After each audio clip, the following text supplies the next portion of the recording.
네. 우리가 지난주에 그 스테반 집사님이 이제 그 순교 당하는 장면을 우리가 함께 살펴보았는데요. 우리 스테반 집사가 이제 죽고 그 다음에 큰 박해가 일어난 장면이 나왔습니다. 우리 사도행전 8장 1절 함께 좀 보시면은요. 네, 안 넘어갑니다. 좀 넘어주시면 감사하겠습니다. 네, 우리 8장 1절 함께 읽어보겠습니다. 시작. 사울은 그가 죽임 당함을 마땅히 여기더라. 그날에 예루살렘에 있는 교회에 큰 박해가 있어 사도 외에는 다 유다와 사마리아 모든 땅으로 흩어지니라. 예, 그날에 이제 큰 박해가 이제 시작되었습니다. 여기서 이제 큰 박해가 어떤 박해냐? 이 사도행전 그 8장 3절에 보시면은요, 이제 사울이 이제 주도하는 박해가 일어나는데요. 먼저 이제 교회를 잔멸했다라는 표현이 이제 등장하고 있습니다. 여기서 이제 잔멸했다라는 표현은 이제 헬라어로 이제 류마이노마이 뭐 이렇게 좀 어렵게 돼 있습니다. 근데 이제 의미가 뭐냐면 야생 짐승이 이제 시체를 갈기갈기 찢다, 이제 이런 의미로 사용되는 원어입니다. 그러니까 사울이 지금 행하는 큰 박해라는 것이 그냥 어느 정도 괴롭힌다 이 정도 수준이 아니라 정말로 짐승이 잔인하게 물어뜯는 약육강식 수준의 아주 심각한 이 박해가 시작되었다라는 것을 보여줍니다. 또 이 사도행전 9장 21절에 보면은요, 이 사도 바울을 사람들이 뭐라고 부르냐면 이 이름을 부르는 사람을, 하나님의 이름을 부르는 사람을 멸하려던 자가 아니냐라고 이제 사람들이 얘기합니다. 여기서 이제 멸하다라는 단어도 군사 용어인데 이 성읍을 포위하고 이 포격할 때 사용되는 이제 원어입니다. 그러니까 사울의 박해가 매우 이제 심각했다. 이제 마치 그래서 야생 짐승이 이제 시체를 갈기갈기 찢는 듯하고 포위된 성읍을 폭격하는 그런 이제 박해였다라고 이야기를 하고 있습니다. 그러면 이제 이런 박해 속에서 교회는 어떻게 반응을 했는가? 이제 간혹 이제 어떤 분들은 교회가 박해를 받았습니다. 스테반 집사님이 돌아가셨습니다. 그것을 보고 사람들이 두려워서 이제 예루살렘을 떠나서 도망가기 시작했습니다. 이제 이렇게 묘사하는 이야기를 들어보신 적도 아마 있을 겁니다. 그러나 우리 2절 말씀 보면은 단순히 이제 두려워하지 않았다라는 것을 살펴볼 수가 있는데요. 이 2절 말씀 보니까 경건한 사람들이 스테반을 장사하고 위하여 크게 울더라라고 되어 있습니다. 지금 이 스테반 집사님이 이제 투석형을 당했죠. 이제 돌 던짐으로 이제 죽임을 당했습니다. 이제 투석형으로 이제 죽임을 당한 사람의 장례는 보통 장례는 허용했지만 이 사람은 분명히 죄 때문에 죽은 사람이기 때문에 이 통곡하는 것, 우는 것은 금지를 했습니다. 그런데 지금 경건한 사람들이 어떻게 했냐면 스테반 집사님을 장사하면서 크게 울었습니다. 그러니까 두려웠다면 절대 통곡하지 못했을 겁니다. 그러니까 교회가 지금 두려워서 울거나 두려워서 지금 도망갔다라고 이야기하는 것이 아닙니다. 그러니까 지금 여기서 울었다는 것은 단순히 두려운 것이 아니라 이 스테반 집사님을 향한 사랑의 눈물이었고 또 신앙을 이어가겠다라는 결단의 눈물로 볼 수 있겠죠. 그리고 그 다짐을 하고 이제 성도들이 예루살렘에서는 신앙생활하기가 불가능하니 신앙을 지키기 위해서 이제 흩어지기 시작했습니다. 또 거꾸로 사도들은 이 예루살렘에 남은 성도들의 신앙을 지켜내기 위해서 오히려 더 위험한 예루살렘 성전에 남아있는 이제 스토리가 이 8장에 지금 이어지고 있습니다. 그러면서 이제 8장 4절에 보면은요, 그 흩어진 사람들이 두루 다니며 복음의 말씀을 전했다라고 이제 이야기를 합니다. 여기서 이제 흩어졌다라는 원어가 씨를 흩어 뿌리다라는 이제 단어가 지금 사용되고 있습니다. 그러니까 하나님께서 지금 이 박해라는 큰 박해라는 이것을 도구로 지금 삼아서 이 복음을 온 세상에다가 흩어 뿌리시는 장면이 지금 나오고 있는 겁니다. 그래서 주님께서 어느 지역까지 흩으실 거냐면은요, 우리 사도행전 1장 8절에서 나왔던 것처럼 예루살렘 먼저 복음을 전해주셨고 이제는 넘어서 온 유대로 그리고 더 사마리아로 그리고 땅끝까지 복음이 전해지는 장면이 이제부터 이 사도행전에서 계속 일어나게 될 겁니다. 우리가 오늘 다루지는 않겠지만 이 사도행전 8장 26절에 좀 보시면 이 빌립이 에디오피아 사람 이 내시를 이제 전도하는 스토리가 나옵니다. 근데 참 희한한 본문입니다. 왜냐하면은 일단 에디오피아 사람은 이렇게 새까만 사람이죠. 그러니까 누가 봐도 명확한 이방인입니다. 거기다가 이 사람이 넷이다라고 기록되어 있습니다. 이 넷이는 이 여호와의 총에 들어오는 것을 금지당한 사람입니다. 그러니까 절대 복음을 들을 수 없는 사람이었는데 이제부터 주님께서 이 박해라는 것을 도구 삼아서 온 땅에 복음을 흩어 뿌리시면서 이 에디오피아 사람에게까지 복음을 전하시는 스토리가 나오기 시작한 겁니다. 지도를 좀 준비했는데요. 이 당시 사람들이 생각하는 이 세계였습니다. 그러니까 당시에 있던 이 이스라엘 사람들이 세상은 여기가 끝이야 라고 생각하는 데가 있었는데 가장 남쪽으로는 이 에디오피아였고요. 그 다음에 이제 서쪽으로는 이 서바다라고 부르는 스페인이 가장 이제 서쪽의 끝이다라고 이해를 했고 또 북쪽으로는 지금의 우크라이나 이 스키타이라는 지역을 가장 북쪽 끝으로 생각했습니다. 그리고 동쪽은 이제 인도를 가장 끝으로 생각을 했습니다. 그런데 지금 땅끝까지 복음이 전해져야 되겠다라고 이제 말씀대로 성취가 되면서 제일 처음 이 빌립 집사님을 통해서 에디오피아 내시에게 복음이 전해지고 에디오피아가 복음화되는 이제 이야기가 이제 실제로 역사적으로 일어났습니다. 그리고 이제 다음 장면 보시면은요. 이제 스페인으로 이제 서방 지역으로 복음이 전해지는 스토리가 이 8장 이후로 쭉 사도행전 끝까지 일어날 겁니다. 이 로마서 15장에 보면은요, 이 사도 바울이 로마서를 쓰면서 이렇게 얘기합니다. 이제는 이 지방에 일할 곳이 없고 이제 복음이 어쨌든 이 로마까지 전해졌으니 또 여러 해 전부터 언제든지 서바나로 갈 때 나는 서바나 스페인 서쪽 땅 끝으로까지 가서 복음을 전하고 싶습니다. 그래서 로마 교회 성도님들이 도와주시면 좋겠습니다. 이제 이렇게 이제 기록하는 구절이 나옵니다. 실제로 성경에는 더 나오지 않지만 이 사도 바울이 스페인에 가서 전도를 하고 돌아온 것으로 이제 학자들은 보고 있습니다. 그다음 이제 성경에 나오지 않지만은요, 이 전에 내려오는 전승에 보면은 이 북쪽과 남쪽까지도 복음을 이제 전했습니다. 북쪽으로 보시면 이 우크라이나 지역에 이 사도 안드레가 복음을 전했습니다. 그래서 이 카톨릭에서는 이 우크라이나 카톨릭에서는 지금도 이 안드레가 자신들의 이제 수호 성인이다 뭐 이렇게 부르고 있습니다. 그리고 도마는 인도에 가서 이제 순교했다라고 알려져 있죠. 그래서 이 복음이 지금 사방으로 땅 끝까지 전해지는 스토리가 이제 쭉 이제 이어지게 될 것입니다. 그러면서 이제 오늘 이 8장 말씀은 그 중에서도 이 사마리아 가깝고도 먼 땅 사마리아의 복음이 전해지는 스토리가 오늘 등장하고 있습니다. 이 사마리아 지역은요, 사실 이 유대하고 매우 이제 큰 갈등이 있는 지역이었습니다. 지도를 좀 준비를 했는데요. 이 기원전 722년도입니다. 722년도에 원래는 이제 남유다와 북이스라엘 이렇게 두 나라로 나눠져 있었죠. 그랬다가 이제 아수르가 쭉 밀고 들어와서 이 사마리아 땅이 있는 이 북이스라엘까지 다 점령하고 또 이 남유다 옆에 있는 이 해변길까지 이제 다 점령을 했습니다.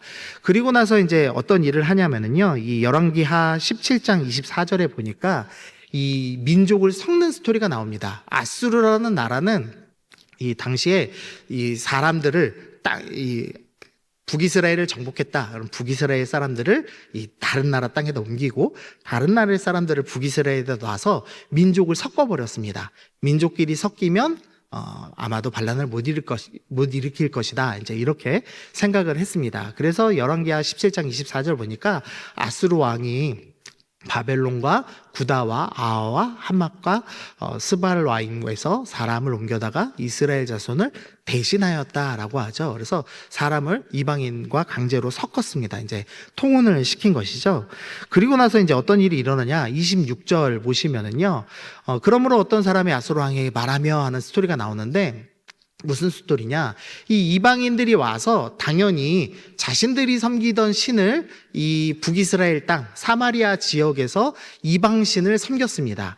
그러자 이제 하나님께서 어떻게 하셨냐면은요, 그 땅 신의 법을 알지 못함으로 이방인들이 자기 나라 신을 섬겼는데 그들의 신 하나님께서 사자, 진짜 동물 사자를 그 이방인들 가운데 보내셔서 그들을 죽였습니다라고 보고하는 스토리가 나옵니다. 그러니까 하나님께서 이 땅은 그래도 하나님 섬겨야 돼라고 이제 사자를 보내셔서 혼내신 겁니다. 그래서 이제 할 수 없이 28절 보면은 이에 사마리아에서 사로잡혀간 제사장 중 한 사람이 와서 베델에서 살았다라는 스토리가 나옵니다. 아스로 왕이 이 땅의 신, 하나님이 이거 화가 났구나. 그러면은, 이 하나님을 좀 섬기게 해야 되겠다. 그래서 다시 제사장 한 명을, 북이스라엘 제사장 한 명을 다시 끌어다가 이제 베델에다가 두고 하나님 경외하는 것을 가르치게 하였습니다. 그래서 이제 결과적으로 겉에서 볼 때는 하나님 신앙을 유지한 것처럼 보입니다. 그러니까 사마리아 사람들도 하나님의 이름을 부르짖는 사람이 되었습니다. 그런데 이제 29절 보시면은요. 그러나 각 민족이 각기 자기의 신상을 만들어 사마리아 사람이 지는 여러 산당에 두대라고 돼 있죠. 여전히 이방에서 온 사람들이 자기 신을 포기하지 않았습니다. 그래서 어떻게 섬겼냐? 여호와도 경외하고 그리고 그 민족의 풍속대로 자기 신들도 섬기는 스토리가 이어집니다. 그래서 이 사마리아 땅에는 하나님도 섬기고 이방신도 섬기는 신앙이 섬기는 이제 일들이 일어납니다. 근데 문제는 이것을 이 유대 지역, 이 남유다 사람들이 볼 때는 너무 황당한 겁니다. 아니 하나님을 똑바로 섬기지 못하다가 심판당하였는데 너희가 계속해서 하나님과 다른 신을 섞어서 섬기느냐, 이게 이제 늘 이제 화가 나는 일이었죠. 그랬다가 이제 남유다도 바벨론의 포로를 잡혀갔다가 다시 이제 돌아오는 스토리가 나옵니다. 그래서 에스라서 4장 4절 보니까요, 이 기원전 6세기쯤에 이제 성전을 다시 재건합니다. 바벨론에서 남유다 백성들이 돌아와서 일명 수룹바벨 성전이라고 부르는 성전을 재건하는데, 그때 어떤 일이 있냐, 이 사마리아 사람들하고 갈등이 일어난 겁니다. 신앙이 미묘하게 달랐기 때문에 이 그 땅 백성, 사마리아 백성들이 이 유다 백성들이 성전 건축하는 것을 방해를 하죠. 그러면서 이제 갈등이 폭발하기 시작했습니다. 그리고 나서 이제 기원전 4세기에는 어떤 일이 있냐, 사마리아가 결국에는 성전을 따로 세웁니다. 그래서 그리심산에다가 성전을 세우고 이제 모세오경을 제외한, 그러니까 왜냐하면 선지자들이 이 사마리아 사람들, 이 북이스라엘을 많이 이렇게 비판했기 때문에 그런 건 다 제외해버리고 우리는 모세오경만 섬기겠다, 이제 이렇게 하면서 독자적인 이제 신앙, 겉으로는 하나님 섬기지만 이제 섞인 신앙을 섬기기 시작하죠. 그러자 어떤 일이 있냐, 이 기원전 이제 134년경에 이 잠깐 유대가 독립을 했습니다. 그때 이제 요한 히르카누스라는 왕이 이제 들어섰는데, 이 사람이 이 사마리아 나쁜 놈들이 하나님 이름으로 우상을 섬기는 게 꼴보기 싫은 겁니다. 그래서 어떻게 하냐, 사마리아를 정복하고 사마리아 성전을 파괴해 버리는 이제 이야기가 역사적으로 등장을 합니다. 그러니까 사마리아와 유대가 이제 신앙적으로 다르면서 큰 갈등이 일어난 것을 볼 수가 있죠. 그래서 이제 요한복음 4장 9절에 보면 예수님께서 사마리아 여인에게 말을 거시죠. 그때 이제 뭐라고 하냐면, 이 유대인이 사마리아인과 상종하지 않는다라는 구절이 나옵니다. 사마리아 여자가 예수님은 유대인이신데 왜 저한테 말씀을 거십니까? 이제 이렇게 얘기하면서 서로 완전히 사이가 갈라졌다라는 걸 보여줍니다. 또 이제 4장 20절, 요한복음 4장 20절 보면은 이 사마리아 여인이 질문을 하죠. 우리 조상들은 이 산 그리심산에서 성전 짓고 예배했는데 당신들이 부시지 않았습니까? 그런데 당신들은 예루살렘에서 예배드려야 한다고 이야기하지 않습니까? 하면서 요 역사적인 이야기를 가지고 너희랑 우리랑은 다르다라고 이제 이야기하는 구절들이 나옵니다. 또 요한복음 8장 보시면은요, 이 사람들이 예수님에 대해서 뭐라고 멸시하면서 부르냐면, 너를 사마리아 사람이라, 또는 귀신 들렸다라고 이제 이야기합니다. 그러니까 이 사마리아 사람을 부르는 표현이랑 같은 동급의 표현이 귀신 들렸다입니다. 그러니까 이 사마리아 사람들을 유대 사람들이 얼마나 멸시하는지를 알 수가 있죠. 마지막으로 누가복음 좀 보시면은요, 누가복음 9장 말씀 보시면 이 예수님께서 사마리아 마을을 지나가시면서 잠깐 이제 쉬시려고 하는데, 사마리아 사람들이 유대인이라고 예루살렘 향해 간다고 마을에 들어오는 것을 이제 못 들어오게 막습니다. 그러니까 이제 제자 야고보와 요한이 뭐라고 얘기하냐면, 주님, 우리가 불을 명하여 하늘로부터 내려 저 사마리아 놈들을 멸하라고 명령할까요? 이제 이렇게 이야기하는 구절이 나옵니다. 그러니까 이 제자들 그래도 훈련받고 신앙이 있는 사람임에도 불구하고 저 사마리아 놈들은 불태워 죽여야 돼. 이제 이렇게까지 생각하는 이제 역사가 일어난 겁니다. 주님께서 지금 예루살렘과 온 유대와 사마리아와 땅끝까지 이르러 내 증인이 되리라라고 말씀하셨고, 먼저는 성령 강림이 예루살렘으로부터 출발하면서 복음이 교회가 예루살렘에서 시작됐습니다. 그리고 큰 박해를 통해서 지금 하나님께서 온 땅에 흩어뿌리시는 그림이 나오면서 첫 번째로 흩어뿌리시는 이 지역이 바로 사마리아 지역인데, 이 사마리아에는 아주 독특한 혼합신앙이 존재하고 또 무엇보다 유대 사람들과 매우 큰 갈등에 이제 사로잡혀 있는 사람들이었다라는 것을 지금 보여주고 있습니다. 그럼 요 이제 배경 지식을 가지고선 우리가 오늘 이제 사마리아가 어떻게 전도되는가, 그리고 사마리아의 대표자 시몬이 어떻게 전도되는가를 함께 좀 살펴보도록 하겠습니다. 우리 사도행전 8장 9절 말씀 우리 좀 함께 좀 읽어보겠습니다. 자, 시작.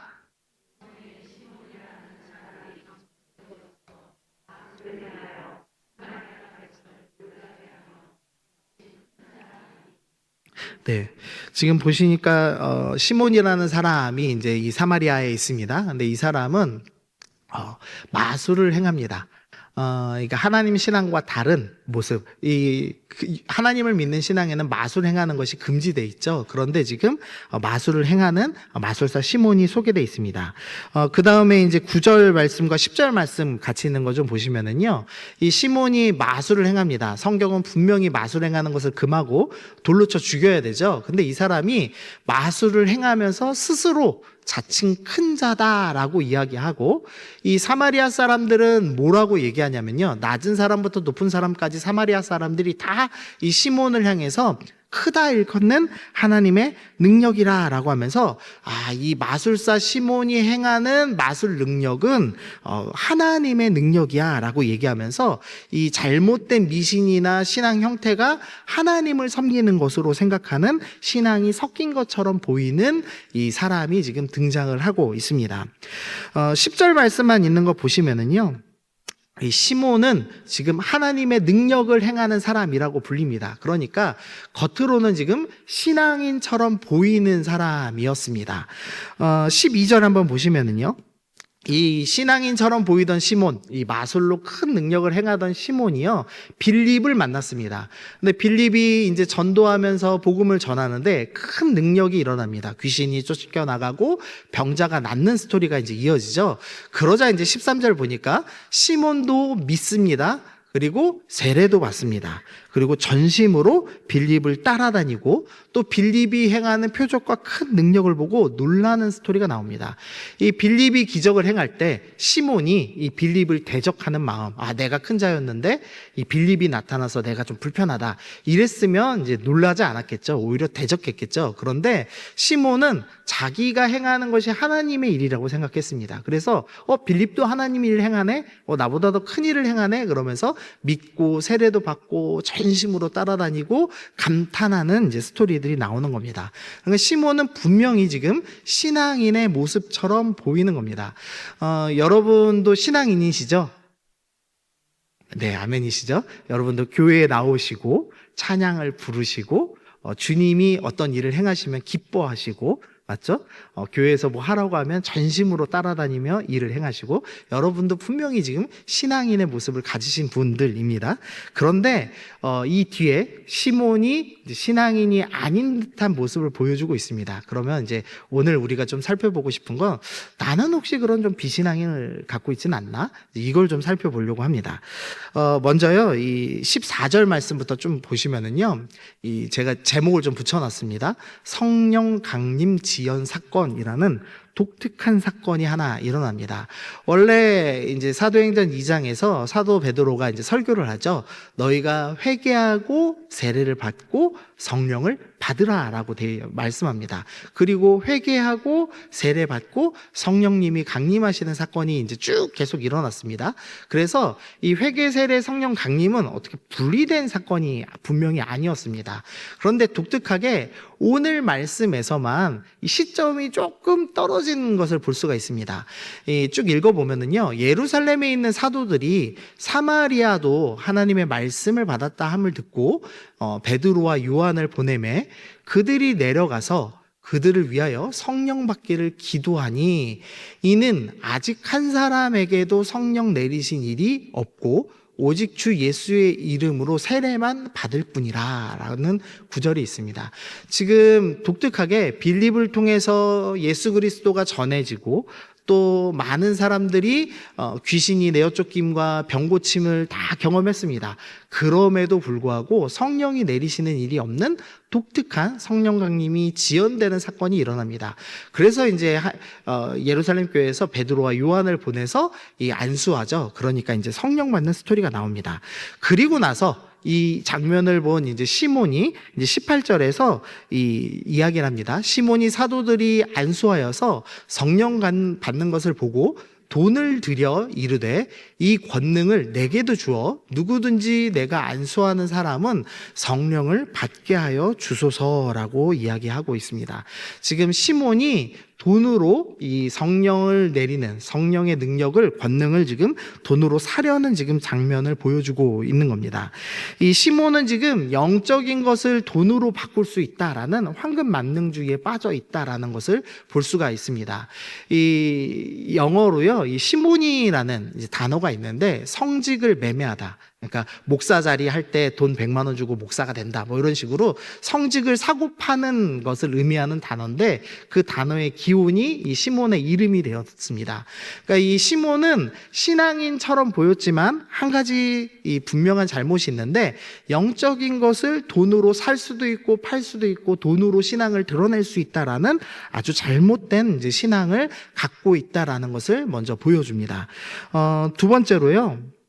또 18절 보니까요, 내가 안수하는 사람, 이 시몬이 지금 얘기하는 겁니다. 내가 안수하는 사람을 성령 받게 해주십시오라고 하면서 이 은사를, 성령의 은사를 사람이 줄 수 있다고 지금 믿고 있습니다. 그러니까 시몬은 철저하게 이 행하시는 놀라운 일을 보면서 또 빌립이 행하는 놀라운 일을 보면서 하나님이 하셨다라고 지금 믿는 것이 아니라 빌립이 했다, 베드로가 했다, 요한이 했다라고 생각을 하면서 죄송합니다.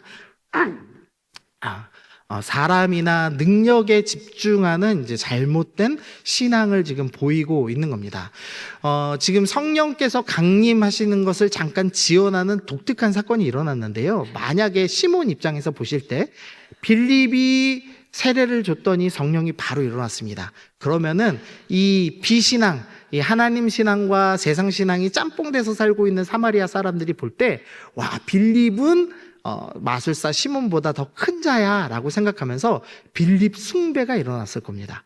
그러니까 하나님께서 의도적으로 성령은 너희 마음대로 주는 것이 아니라 하나님이 정한 때 정한 사람에게 주시는 거야 라는 것을 보여주시기 위해서 일부러 지연시키시죠. 그래서 빌립처럼 큰 일을 행하는 자도 성령은 마음대로 할 수 없어 라는 것을 보여주는 스토리가 나오면서 이거 지금 잘못됐다라는 걸 드러내고 있습니다.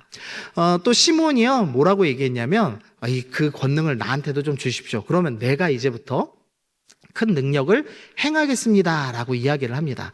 지금 이 시몬은요, 하나님을 사용해서, 하나님의 능력을 내가 사용해서 나를 높이려는 교만한 모습에 또한 사로잡혀 있는 것을 볼 수가 있습니다. 그래서 이제 정리를 해보면 요 세 가지의 이제 비신앙을 갖고 있습니다. 영적인 것을 돈으로 바꿀 수 있다는 잘못된 생각을 가지고 있고요. 그 다음에 능력과 사람을 쫓습니다. 하나님을 쫓아다니지 않고 사람을 쫓아다닙니다. 그리고 그 능력을 사용해서 스스로 교만해지려는 잘못된 생각을 갖고 있었다라는 것을 볼 수가 있습니다. 근데 이 시몬이 겉으로 볼 때는 되게 열정적인 신앙인입니다. 그런데 실제로는 이런 잘못된 신앙을 갖고 있었다는 거죠. 한번 우리에게도 좀 적용해 보면 좋겠는데요. 혹시 여러분들 중에서는 영적인 것을 돈으로 바꿀 수 있다는 생각을 하고 계시지는 않습니까? 혹시나 내가 봉사하는 것도 좋은데 좀 귀찮잖아요, 사실은. 그러니까 한 100만 원 헌금하면 누가 저보고 봉사하라고 하겠습니까? 안 그렇습니까? 그러니까 돈으로 봉사를 때우는 거죠. 신앙을 해결할 수 있죠.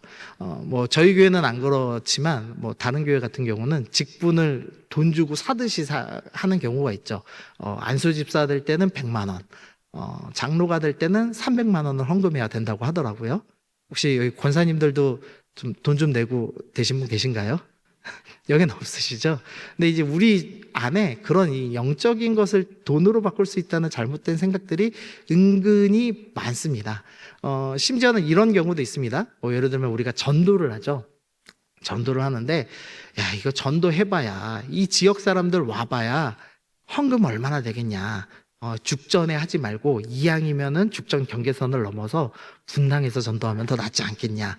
이것도 사실은 영적인 것을 돈으로 좀 환산해서 지금 생각하는 예죠. 그러니까 우리 안에 이 영적인 것과 돈을 은근히 교환하고 맞바꾼다는 잘못된 생각을 가진 경우가 참 많습니다. 근데 이것은 지금 사마리아에나 일어나는 비신앙적 모습이다라고 보여주는 거죠. 또 이제 능력과 사람을 쫓는 것. 여러분 혹시 유튜브 안 보시는 분 계십니까? 한 분. 이야. 대단하시네요. 집사님. 네. 유튜브는 뭐, 저희 딸 3살부터 봤거든요. 안 보는 사람 아무도 없습니다. 근데 여러분, 구독 누구 했는지 교회 앞에 당당히 오픈하실 수 있으십니까? 나는 뭘 구독하고 있다. 아마도 건전하게 좀 구독하시는 분들은 아마 건강 채널, 그다음에 난 늦었어도 여행 가야지 하면서 영어 배우는 거.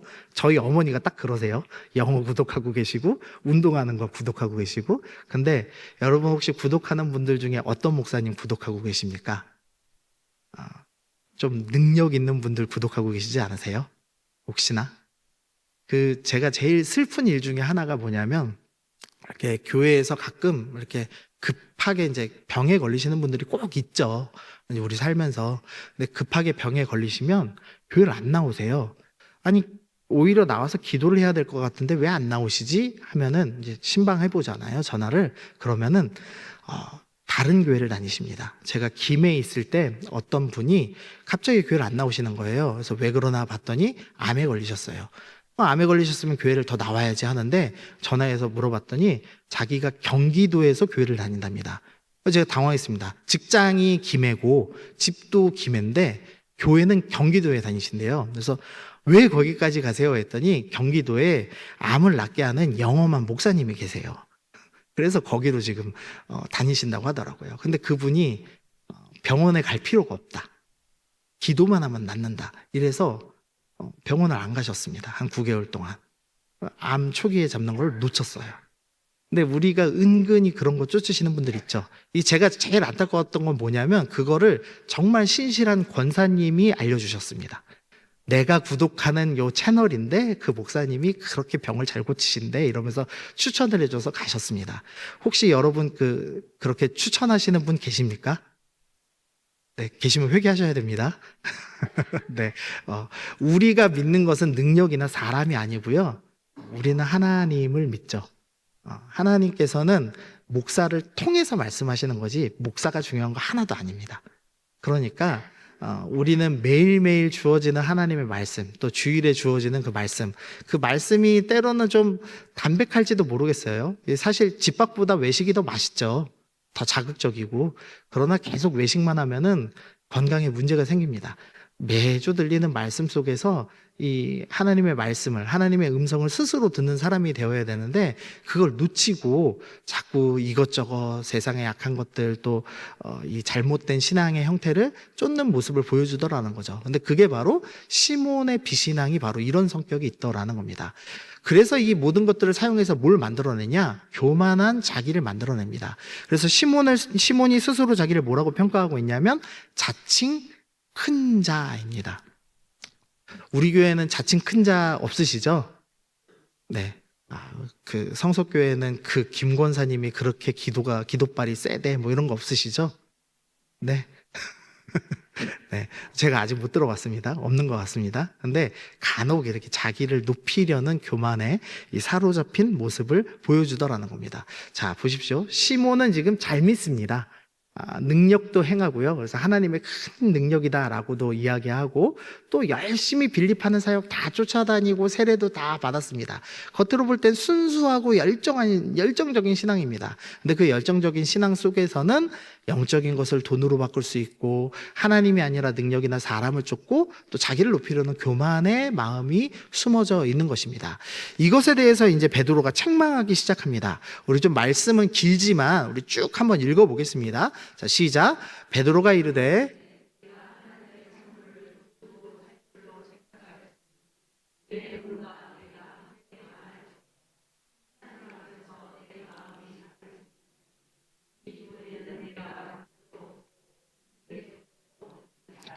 그러므로 너의 이 악함을 회개하고 주께 기도하라.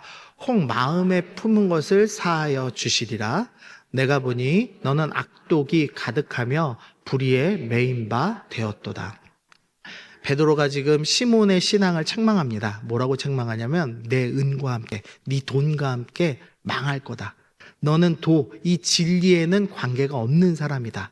또 분기 뜰 것도 없다. 이것은 천국의 땅을 기업으로 물려받을 수 없는 사람, 즉 너는 천국 못 갈 놈이다. 지금 이렇게 얘기하는 겁니다. 그러면서 악독이 가득하고 불의에 매였다라고 얘기합니다. 그러니까 그냥 단순하게 얘기하면 너 지옥 가, 지금 이렇게 얘기하고 있는 겁니다. 시몬이 분명히 겉에 이 신앙적인 모습이 있었습니다. 하나님의 능력이라고도 불리고요. 그다음에 빌립 능력 행함에 거부감도 전혀 없고 세례도 받고 전심으로 따라다녔습니다. 누가 봐도 신앙인처럼 보였습니다. 그러나 비신앙적인 모습이 있죠. 영적인 것을 돈으로 바꿀 수도 있고 능력과 사람을 쫓고 교만한 마음들이 있죠. 근데 이것은 지옥 갈 놈들의 모습이다라고 얘기하는 겁니다. 우리 안에 신앙적인 모습이 좀 있다고 해서 다 같은 신앙은 아닙니다. 우리 안에 잘못된 신앙, 영적인 것을 돈으로 환산하며 하나님이 아니라 능력과 사람을 쫓고 나만을 위해서 사는 약한 태도들은 결국 비신앙적인 것이고 이것은 망할 자의 태도라고 무섭게 지금 경고를 하고 있는 겁니다. 그러니까 우리 안에 있는 이 비신앙적인 모습이 혹시나 있으시다면 예수님 믿으시면서 점집을 다니는 성도가 40% 정도 된다는 통계가 있더라고요. 가보신 적 있으십니까? 네. 가봤지만 이제는 안 다니시죠? 네. 예. 그런 거 있으시면 이 사도 바울이 얘기하는 겁니다. 너는 은과 함께 망할 자다라고 얘기합니다. 무서운 경고입니다. 이거 단순한 경고가 아닙니다. 심각한 겁니다. 너희 섞이면 구원받을 수 없어라는 경고를 하고 있는 겁니다. 그러자 이제 시몬이 벌벌 떨죠. 그래서 8장 24절에 보니까 시몬이 대답하여 이르되 나를 위하여 주께 기도하여 말한 것이 하나도 내게 임하지 않게 하소서라고 이야기합니다. 시몬이 이게 심각한 죄였구나라는 걸 깨닫고 벌벌 떨죠. 그러면서 사도 베드로에게 기도해달라고 요청하기 시작합니다. 그러니까 자칭 큰 자로 불렸습니다. 영적으로는 참 그럴싸해 보이는 멋진 신앙인이었습니다. 그러나 스스로를 위해서 기도조차 할 수 없는 연약한 사람이었다는 것이 다 이제 드러나죠. 그리고 시몬은 기도해달라고 요청하면서 이제 회개하는 모습을 드러내고 있습니다. 우리 적용을 좀 해보면은요, 네, 영적인 것을 돈으로 바꿀 수 있다는 이제 잘못된 생각은 분명한 비신앙이다라고 얘기합니다. 그래서 돈으로 해결하려고 하면 안 됩니다. 우리의 신앙을 몸으로 하는 신앙으로 바꾸셨으면 좋겠습니다. 시간을 좀 내어드리고 정성을 내어드려서 하나님을 섬기는 모습을 드러내셨으면 좋겠습니다. 그리고 혹시나 내가 영적이라고 내 스스로 생각했는데 기도도 못하는 사람 아닌가? 이게 꼭 기도라는 것이 대표 기도를 멋있게 해라 이런 의미가 아닙니다. 내가 주님하고 단둘이 시간을 못 갖고 있다면 나는 사실 기도하지 못하는 자이고 영적으로 가난한 자에 불과한 것이죠. 그래서 혹시나 나는 영적인 것을 전혀 하지 못하는 사람이 아닌가 좀 스스로 돌아보시면서 그렇다면 나 문제 있다. 빨리 회개해야 되겠다. 이렇게 결심하시면 좋겠습니다. 또 이제 능력과 사람 쫓음, 특정 사람이나 기적이 아니라 이제 매주 말씀에서 하나님을 찾는 연습을 시작하셔야 됩니다. 혹시나 유튜브 구독에서 그냥 목사님 설교 들으면 그 목사님의 능력이 나한테 다운로드 되겠지, 이런 생각으로 하루 종일 설교 틀어놓고 그냥 계시다라면 그게 아니라 스스로 말씀을 먹는 묵상을 시작하시고, 목사님 말씀 들으신 거 노트하시고, 스스로 내가 이번 주에 이 한 가지는 내가 꼭 결정해서 실천하겠다 하시면서 하나님의 음성을 듣는 그런 시간을 가지시면 좋겠습니다. 세 번째로 교만입니다. 신앙이 고난과 박해라는 원치 않는 것 때문에 수동적으로 끌려가기 시작했습니다. 강제로 흩어지기 시작했죠. 신앙은 늘 십자가 지는 삶입니다. 그래서 하나님을 이용해서 내가 기쁘고 즐거우면 문제가 있는 겁니다. 신앙생활은 늘 힘들어야 정상입니다. 힘들지 않으면 신앙생활이 아니고 십자가 지는 일이 아니죠. 그래서 내가 혹시 교회에서 즐겁게 룰루랄라 살고만 있고 내가 원치 않는 일들을 하지 않고 있는가, 하고 있지는 않은가 좀 생각을 해보시면서, 하나님 내가 싫어하는 일일지라도 십자가 지면서 살겠습니다 결단하시는 우리 성도님들 되시면 좋겠습니다. 우리 마지막으로 무능력을 인정하는 회개가 필요합니다. 내가 이런 지금 심각한 요 세 가지에 내가 마음이 다 걸립니다. 그럼 어떻게 해야 되죠? 시몬처럼 기도 요청하셔야 됩니다. 아이고, 내가 20년 30년 신앙생활 열심히 했는데 내 안에 여전히 이렇게 좀 잘못된 신앙이 숨어 있습니다. 목사님 날 위해서 기도해 주세요. 우리 구역장님 날 위해서 기도해 주세요. 권사님 날 위해서 기도해 주세요. 이렇게 기도 요청하시면서 우리가 겸손하게 하나님을 섬기는 믿음이 필요합니다. 오늘 읽지 않았지만 이 사도행전 이 8장 이 말씀, 이 5절부터 8절이 요약을 합니다. 그러면서 요약하면서 뭐라고 얘기하냐면, 빌립이 전도하여서 큰 기쁨이 있었다라고 얘기합니다. 시몬 같은 신앙의 형태가 분명히 있었습니다. 그러나 그것은 쫓겨가고 결국 사마리아 성에 큰 기쁨이 임했습니다. 우리가 혹시나 시몬의 모습이 있더라도 오늘 회개하고 주님 앞에 나아가면 우리 가운데 다시 큰 기쁨, 큰 은혜가 임할 것을 믿습니다. 우리 그렇게 소망하시면서 우리의 그 악한 내 마음속에 있는 마술사 시몬을 내어 쫓고 하나님을 다시 사랑하며 섬기는 우리 모두가 되시기를 소원합니다.